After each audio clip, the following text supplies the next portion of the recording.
All right. 5, 4, Cue the graphics. 3.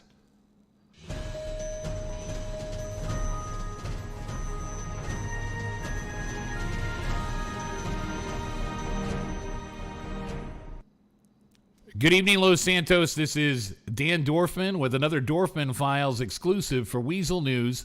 The news you need to hear when you need to hear it. Tonight we happen to have a rare opportunity to speak with Dash Armstrong. Dash was one of the Bolingbrook Four. And Dash, thank you very much for coming and joining us. We wanted to come down and have an opportunity to talk to you and get your side of the story. For our viewers, Dash Armstrong here was allegedly with the other members of the Bolingbrook Four that escaped the Bolingbrook State Penitentiary. Dash has been allegedly. And Dash has allegedly come in and served his time that he was involved in. And he's been gracious enough to come and speak to us about the incidences that happened and tell his side of the story on behalf of him and his boss. And so Dash, let's take everyone through a little bit. Allegedly, what happened out there at Bolingbrook? And, well, you know what? Let's start a little bit deeper than that.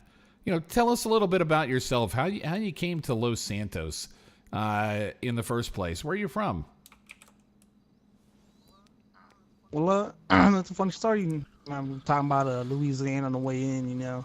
Like I said, I got some family out there, but I was born and raised in northern Georgia for most of my life, and spent the years like 18 to 25 out in Louisiana. And then had some issues out there, and then decided to come to Los Santos and get a fresh start, you know. It's where I met a Boris, actually, you know. Had a run-in with the cops my first week of time at a jeweler's store, and I met Boris when he was locked up, and ever since then, it's been history, you know what I mean?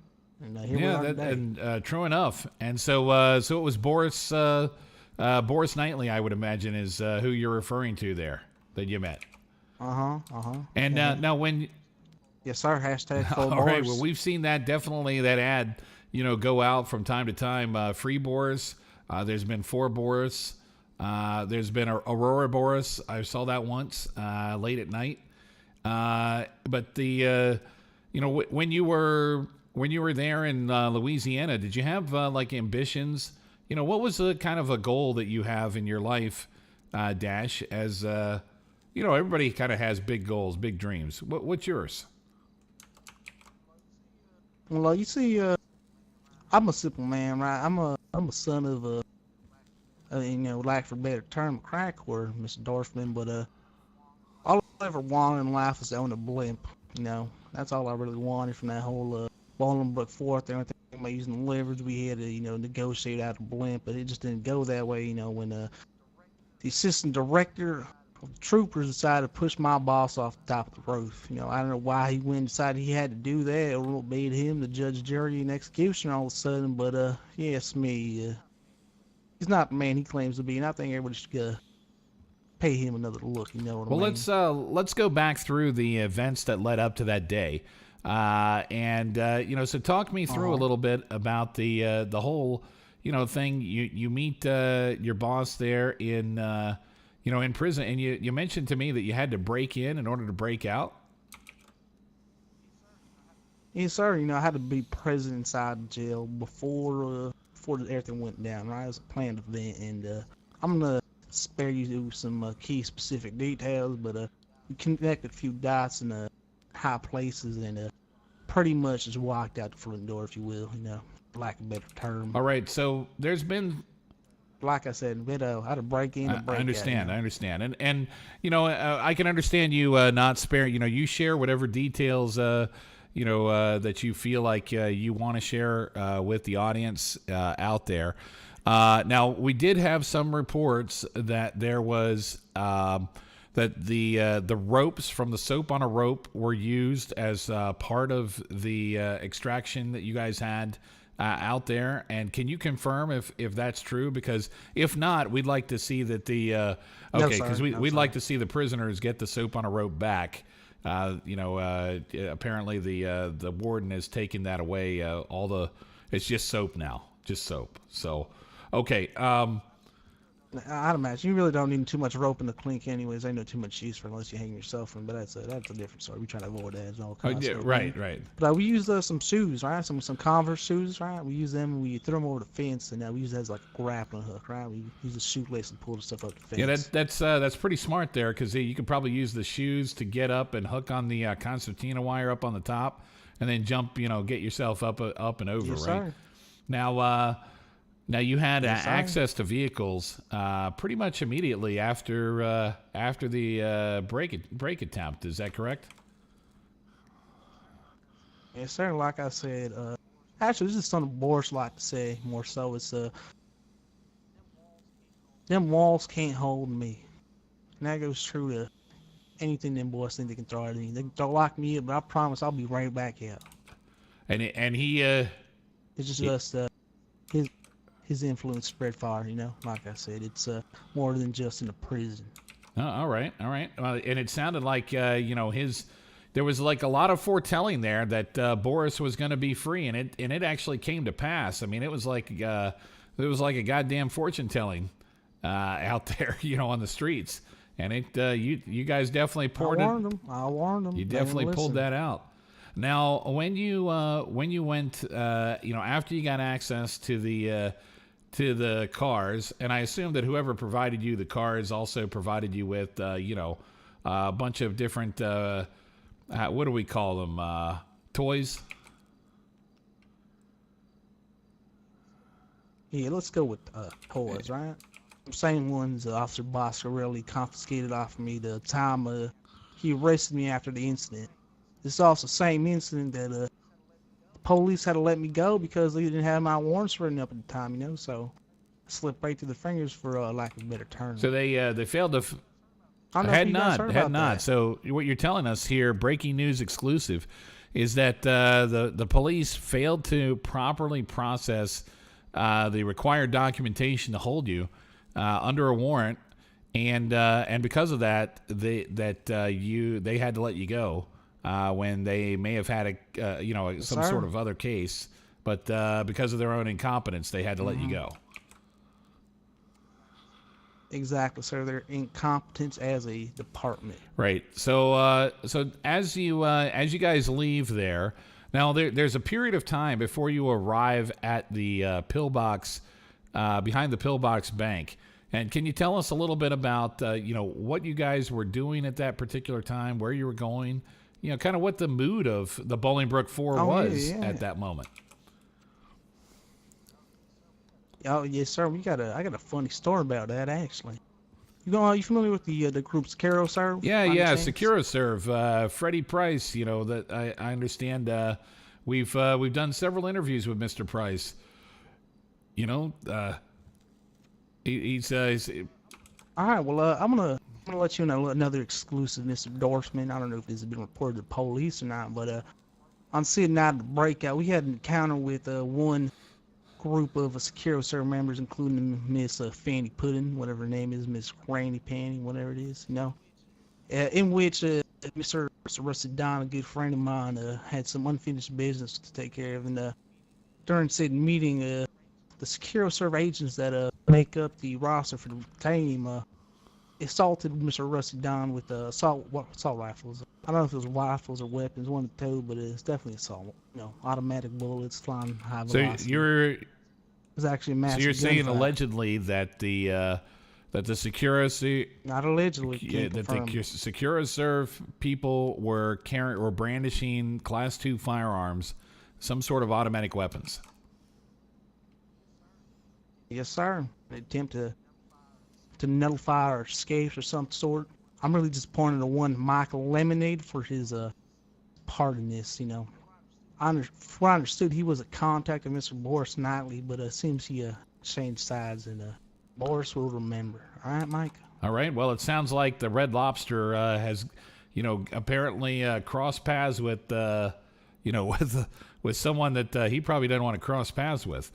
Now, Mr. Armstrong, so after you basically survive that encounter, that harrowing harrowing, dangerous, battle out there. What did you guys do next, and where did you end up heading?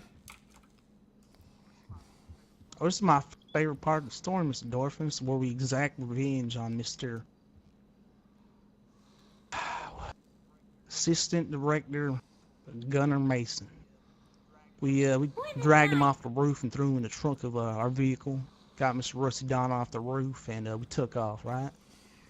We went up to Toledo and tied him down to one of them gasoline tankers and gave him the Viking funeral he deserved. But to my knowledge, Mr. Mason pulled through. And I just want to let him know that I'll be seeing him very shortly. You know what I mean? I understand. So you still, even after exploding the vehicle, the allegedly the gas truck, out there, and that was up in Paleto. The fact that Assistant Director Mason was hospitalized for a long period of time with first-degree burns, and I even believe all the hairs off of his testicle have been completely removed now. You still consider that you've got a disagreement with him that, it sounds like more than a disagreement. God, look at the way he's looking at me. He's got a debt. He needs to be paid still. One for Boris. And that's where the hashtag comes from. Now, Boris. tell us a little bit, Mr. Armstrong, about the, if you wouldn't mind, tell us a little bit about what happened back there on the parking lot. Because we had heard that your group had managed to take one of the officers, allegedly, Director Andrews, and bring him up to the roof. Mm-hmm. He's on the list too. Bring him up to the roof. So he was on the list. What list are we talking about here? The list of pigs we gotta cook. All right, and how many how many people are on that list? And have you cooked any at this point? Maybe you should ask Trooper Boston. I believe his name was. Oh, Trooper Boston. All right. Well, yes, sir. He even had a disagreement the other day. I see. All right. And what disagreement did you have with Trooper Boston? He decided it was okay to tow my car when it was legally parked, sir. That's just a no-no from where I'm from. You don't mess with a man's vehicle. It's like messing with his mother. You just don't do that, right? Right, Mr. Dorfman? You don't do that. Yeah, you certainly don't mess with anybody's mother. I mean, but you could, what would be the reason that he would, have to impound your vehicle if it was legally parked? No idea, sir. That's a question you got to ask him. All right. And what about Gunner Mason? So Assistant Director Mason, it sounds like, you've got a very, dare I say, a very strong hatred for the man. And, what is it that you, what is it that you want out of this situation? What is it that he did to you? I want to unite him with Boris. You want to send him to Boris. All right. And what did he do to you, Mr. Armstrong, outside of the course of his job? It's not what he did to me. It's what he did to Boris. That's a real problem here. And so I assume what you're talking about here, as just to update the viewers, is that the person in allegedly what happened down there at the on top of the parking garage by the Pillbot Bank, as Director Andrews was allegedly on top of the roof being held kidnapped by one Boris Knightley, as well as maybe perhaps other members of your alliance or partnership. Then there was several police officers, as well as there was a shootout of some sort down there. In fact, our news van even took a couple of shots as we attempted to just pull out of the scene and get the hell out of there. Could you tell us what happened on the roof? When from the time that you arrived there to the time that allegedly? I ain't got no fucking clue, to be honest with you, sir. I got shot by one of them officers, and it's really funny you mention that, actually. You know what? I was down on the bottom of the ladder helping the officers to get up to the roof, right? We had another one of our guys down in the building parking by the entrance to the parking lot, right? And when we were escorting Mason up the ladder, one of them officers thought it was a good idea to take a shot at us, right? So what ended up happening was our man Rusty had no other choice but to retaliate to the boys, right? And that's what ended up happening. That's, I'm pretty sure Van ended up getting shot. But like I said, if it hadn't been for the police, I know that would have ended up happening. We already had what we wanted, right? They had to go ahead and take the first shot. Right, and that's kind of surprising. It sounded like, you know, somebody got a little bit trigger happy. You know, obviously you can understand the tenseness of the situation.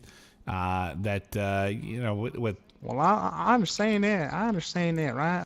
But I'm just saying, if they're putting them attempted murder counts on me, I want the same one to put on the fucking officer. You know what I mean? So it's hard for my language, but this is a very passionate subject. I understand. I can tell. You're, you know, that you're feel very passionate about this.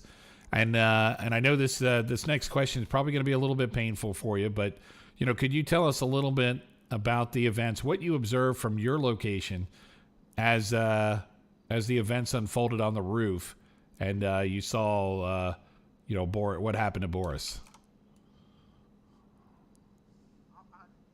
I didn't get a good look. I was, like I said, at the bottom of the ladder of the roof, and Boris had him on the other side of the roof, but we had one of our other boys on the roof, Leroy Campbell. God bless his soul. Fucking, excuse my language again. He's a saint. But from what he told me, it looked like Mason pushed him off the roof. He was up there too, assisting the director Tony. You know, like we said, we didn't want to hurt anybody else, but people didn't really give us a choice. And there was a medic that was lost in the you know, trying to save lives down below medic Grendel. And do you have any you got any words for him, his family, who's going to be missing him now? That ain't on us, sir. If you want to go ahead and play hero, we told him to stay still, right? And he ran straight toward us. Like, what are we supposed to do? All we wanted was to shove the director in the trunk and get out of there. And it's we knew our ticket to Mason. And it worked. It ain't our fault, because he showed up at the bank, too. He showed up. He was the one that treated me, after all. But I wasn't the one that shot him, you know. So whatever ended up happening to him, that's on him. All right. And is there, now that, you know, Boris has been laid to rest, we understand that Rusty and Leroy Campbell are still at large. They're still out. Do you know if I could only assume do you so, know right? if they're still here in Los Santos, or have they moved on to greener pastures someplace else, maybe San Juanejo? Listen, if I were to need them, they're only a phone call away. So I recommend, I reckon you might be seeing them sometime shortly. You know what I mean? All right. Pay Mason a visit or something. All right. And is there anything that, you know, that Mason at this point can say to you?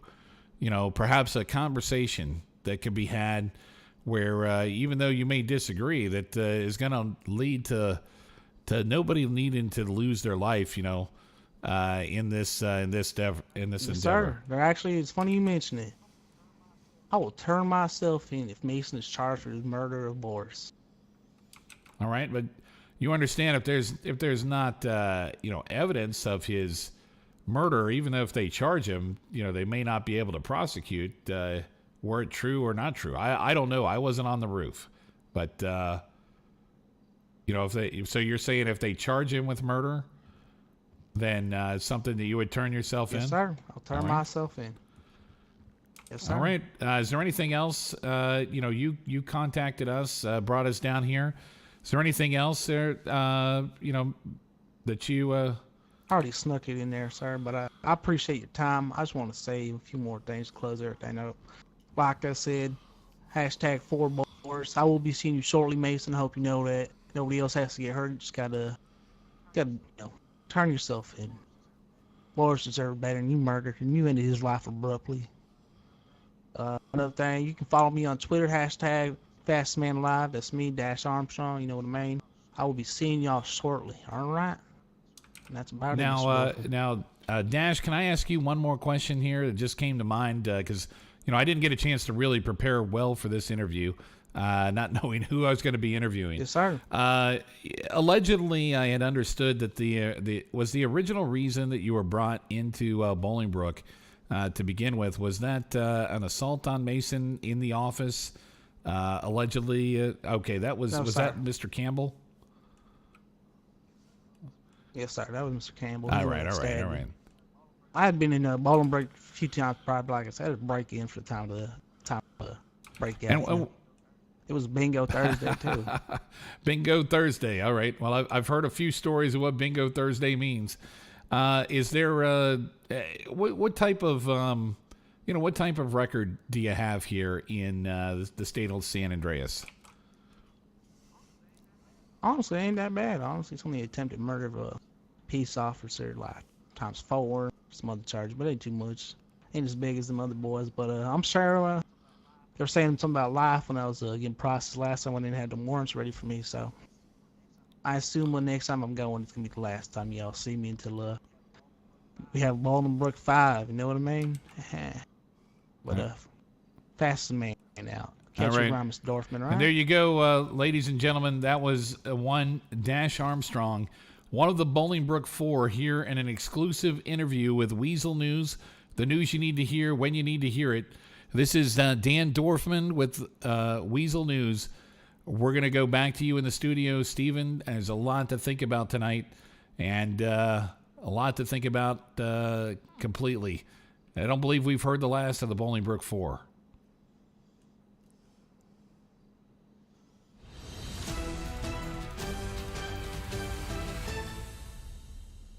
And cut.